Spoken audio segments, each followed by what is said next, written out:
एक जंगल में पहाड़ की चोटी पर एक किला बना था। किले के एक कोने के बाहर की ओर एक ऊंचा विशाल देवदार का पेड़ था। किले में उस राज्य की सेना की एक टुकड़ी तैनात थी। देवदार के पेड़ पर एक उल्लू रहता था। वह भोजन की तलाश में नीचे घाटी में फैले ढलवा चरागाहों में आता। चराहों की लंबी घासों व झाड़ियों में कई छोटे मोटे जीव व कीट पतंगे मिलते, जिन्हें उल्लू भोजन बनाता। पास में ही एक बड़ी झील थी, जिसमें हंसों का निवास था। उल्लू पेड़ पर बैठा झील को निहारा करता। उसे हंसों का तैरना व उड़ना मंत्रमुग्ध करता। वह सोचा करता कि कितना शानदार पक्षी है। हंस, एकदम दूध सा सफेद, गुलगुला शरीर, सुराहीदार गर्दन, सुंदर मुख व तेजस्वी आंखें। उसकी बड़ी इच्छा होती किसी हंस से उसकी दोस्ती हो जाए। एक दिन उल्लू पानी पीने के बहाने झील के किनारे उगी एक झाड़ी पर उतरा। निकट ही एक बहुत शालीन व सौम्य हंस पानी में तैर रहा था। हंस तैरता हुआ झाड़ी के निकट आया। उल्लू ने बात करने का बहाना ढूंढा।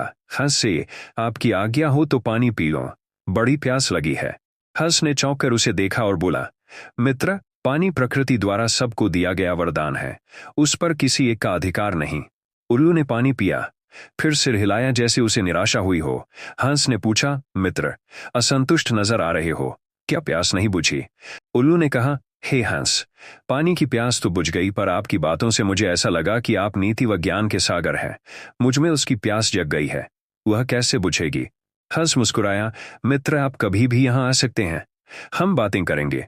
इस प्रकार मैं जो जानता हूं वह आपका हो जाएगा और मैं भी आपसे कुछ सीखूंगा। इसके पश्चात हंस व उल्लू रोज मिलने लगे। एक दिन हंस ने उल्लू को बता दिया कि वह वास्तव में हंसों का राजा हंसराज है। अपना असली परिचय देने के बाद हंस अपने मित्र को निमंत्रण देकर अपने घर ले गया। शाही ठाट थे।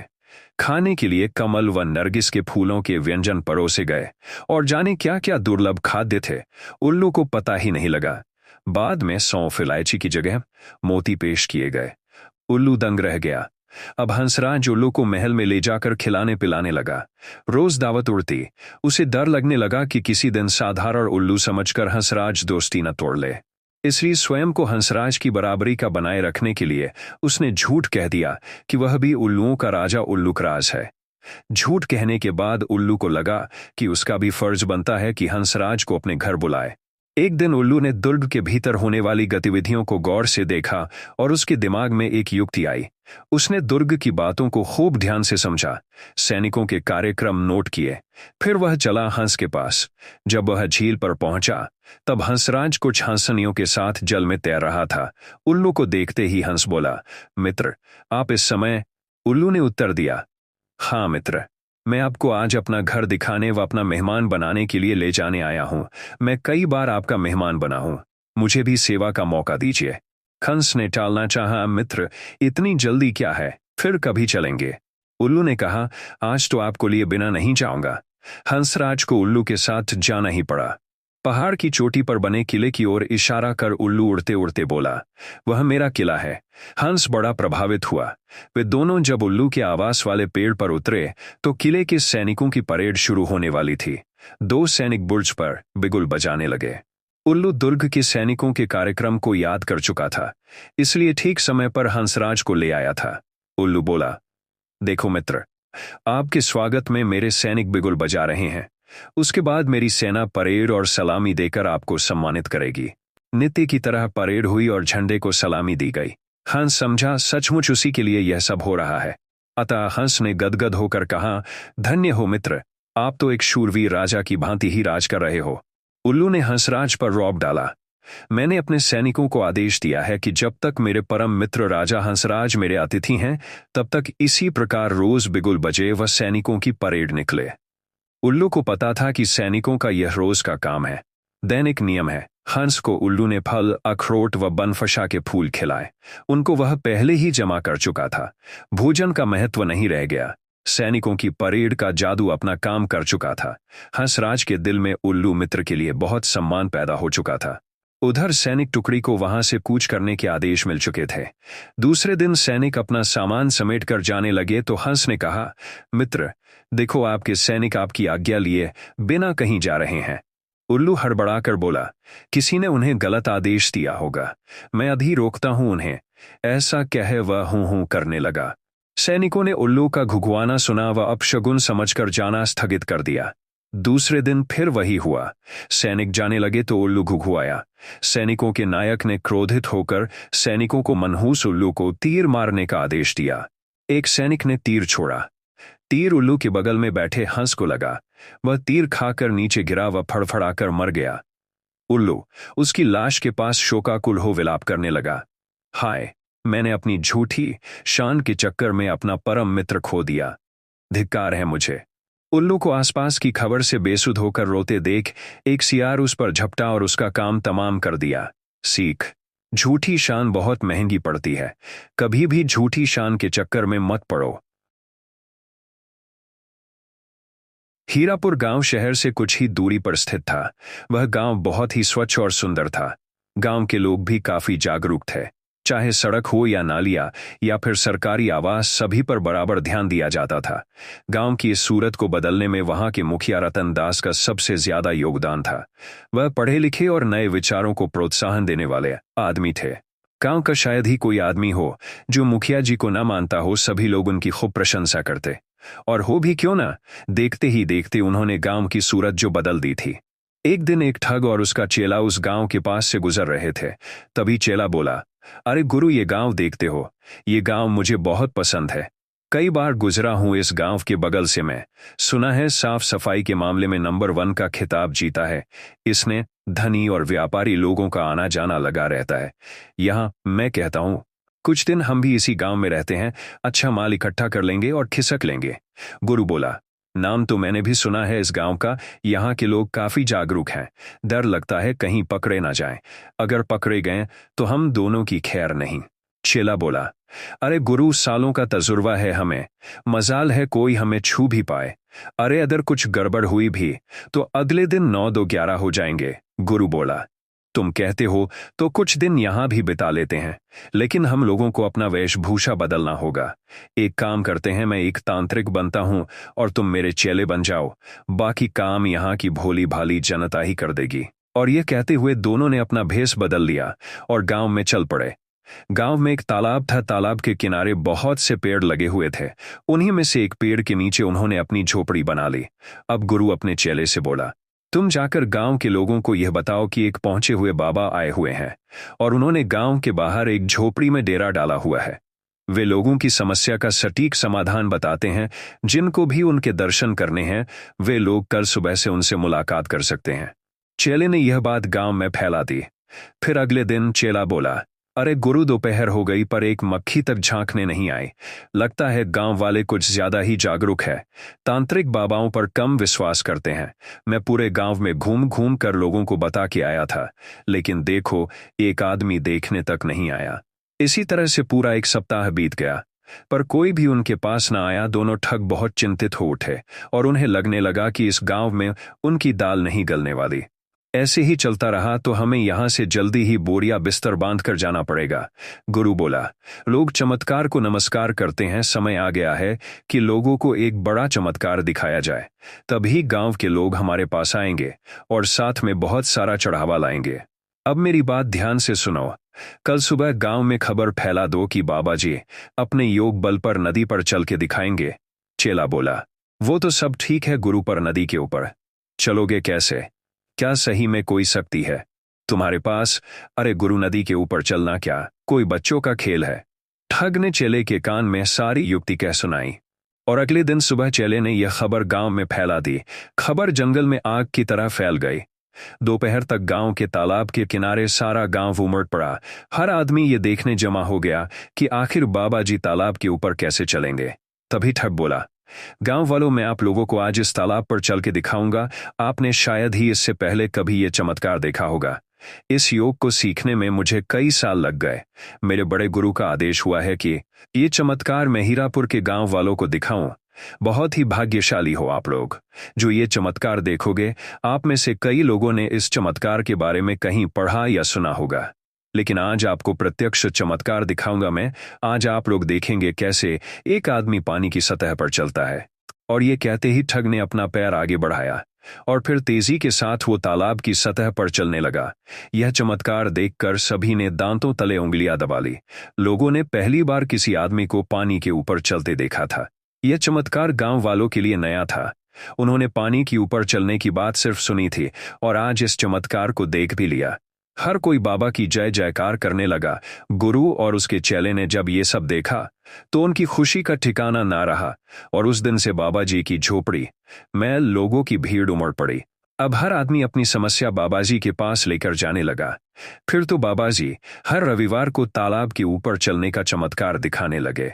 लोग आते गए, दक्षिणा चढ़ाते गए और देखते ही देखते बाबाजी के पास अच्छा खासा माल जमा हो गया। एक दिन गांव के मुखिया रतन दास ने भी यह चमत्कार देखा और वह उन दोनों के पास गए और बोले, दोनों बाबाजी को प्रणाम। मैं इस गांव का मुखिया हूं। आपका चमत्कार देखकर मेरी तो आंखें खुली की खुली रह गई।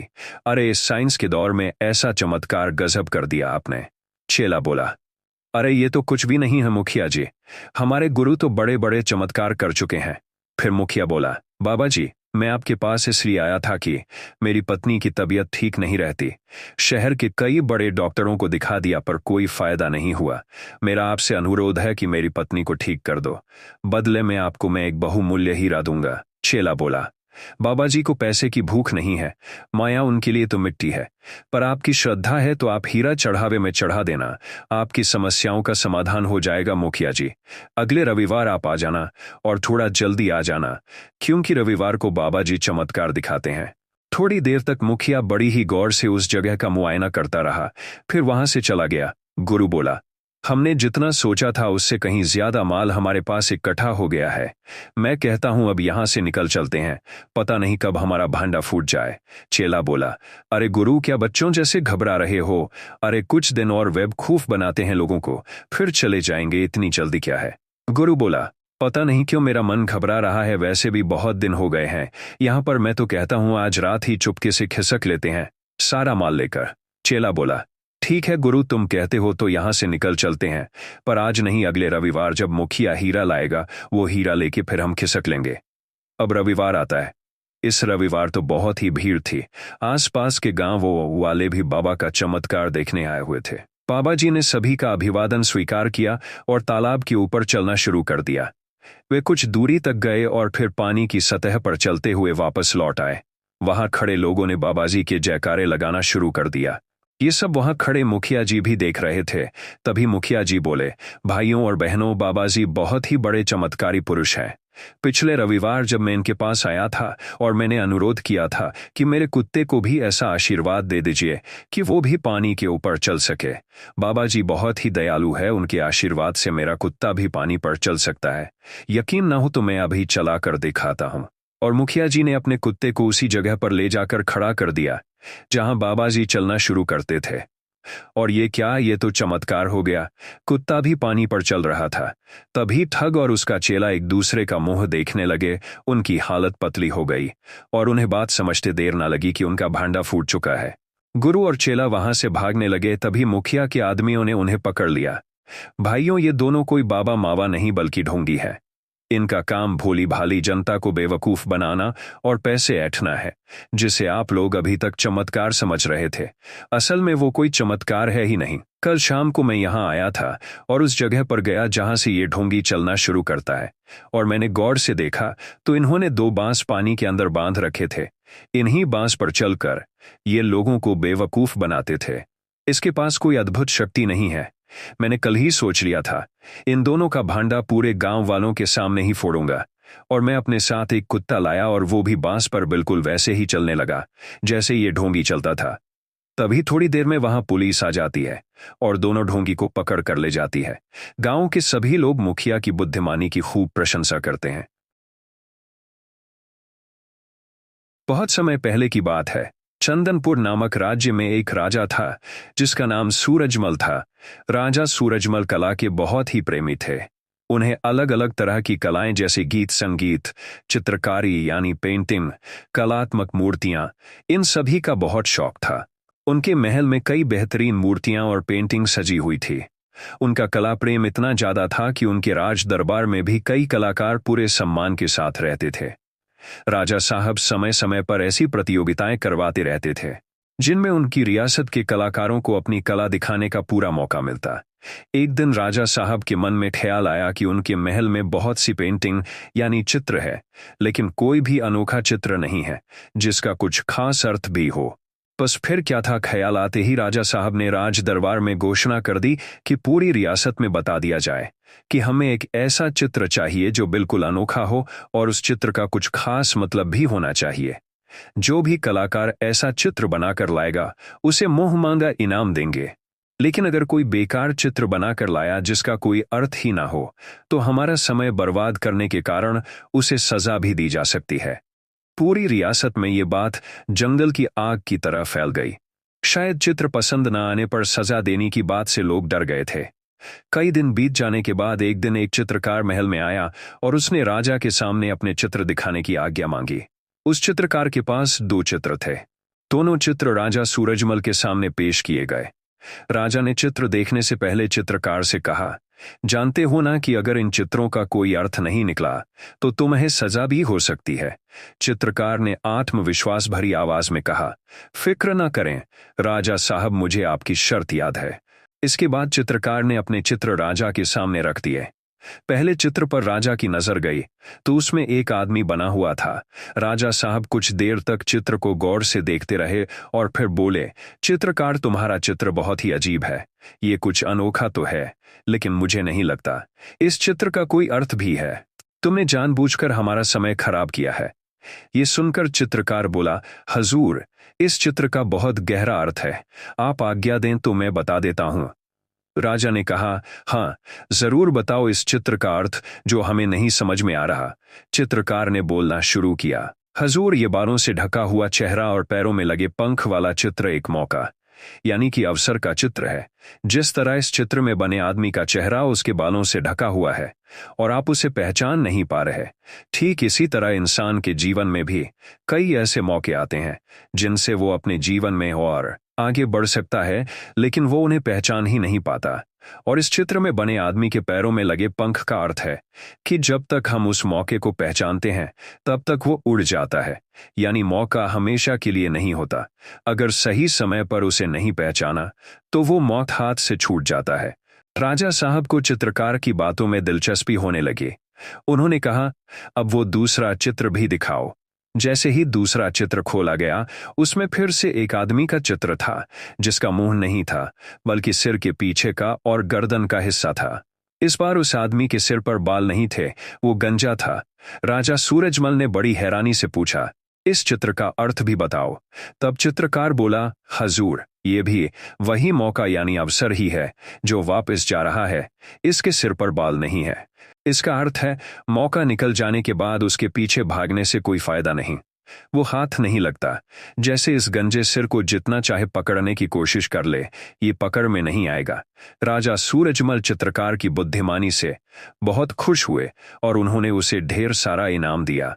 उन चित्रों को भी महल में सजा दिया गया।